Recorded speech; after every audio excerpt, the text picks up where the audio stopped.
அரசியல் காழ்ப்புணர்ச்சி காரணமா 2001 ஜூன் 30 முன்னாள் முதலமைச்சர் கருணாநிதி அவர்கள் நள்ளிரவு 1:30 மணிக்கு குண்டுக்கட்டா கைது செய்யப்படுறாங்க.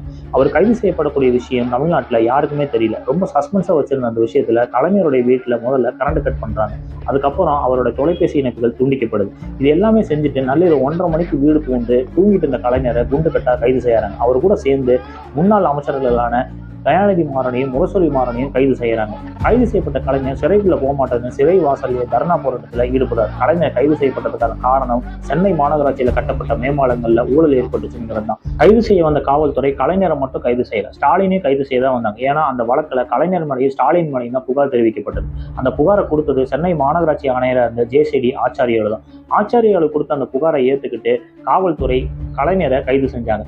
கலைஞரை கைது செய்யறதுக்கு முன்னாடினாலே பெங்களூர்ல இருக்கிற தன்னோட உறவினர்களை பார்க்கறதுக்காக ஸ்டாலின் பெங்களூருக்கு போயிருந்தார். கலைஞர் கைது செய்யப்பட்ட விஷயம் தெரிஞ்சதும் நள்ளிரவுலேயே சென்னைக்கு திரும்பின ஸ்டாலின் விடிய காத்தால சென்னை உயர்நீதிமன்றத்தில் இருக்கிற நீதிபதி அசோக் குமாருக்கு முன்னாடி சரணடைஞ்சார். சரணடைஞ்ச ஸ்டாலின் 8 நாள் சிறைவசத்துல இருந்தாரு. கலைஞர் 2 நாள் சிறைவசத்துல இருந்தார்.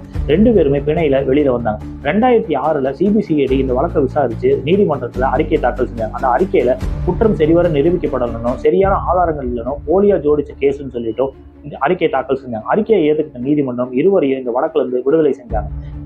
விடுதலை உத்தரவு பிறப்பிக்கப்பட்டதுக்கு அப்புறம் பேசின நீதிபதி அசோக் குமார் முன்னாள் முதலமைச்சர்னு பார்க்காம ஒரு வயசானவர்னு பார்க்காம கைது செய்யப்பட்ட விதம் மிக மோசமான விதம்னு சொல்லிட்டு அதிமுக அரசுக்கு கண்டனம் தெரிவித்தார். அது மட்டும் இல்லாம இந்த வழக்குல கைது செய்யப்படுறதுக்கு முன்னாடியே தானாகவே வந்து சரணடைஞ்சாரு ஸ்டாலின். போராட்டங்களுக்கும் ஆர்ப்பாட்டங்களுக்கும் கைதுகளுக்கும் பயந்த இயக்கம் அல்ல திமுக. அந்த தலைவர்களும் அப்படி அல்ல.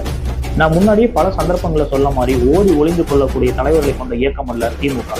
எங்களுக்கு போராட்டங்களும் ஆர்ப்பாட்டங்களும் புதுசில்லன்னு சொல்லிட்டு இது அவங்க ரத்தத்திலேயே ஊறி போனது. இந்த மாதிரி பல சுவாரஸ்யமான சம்பவங்கள் தெரிஞ்சுக்கிறதுக்கு தொடர்ந்து ஃபாலோ பண்ணுங்க. ஒரு சம்பவம் சொல்றேன்.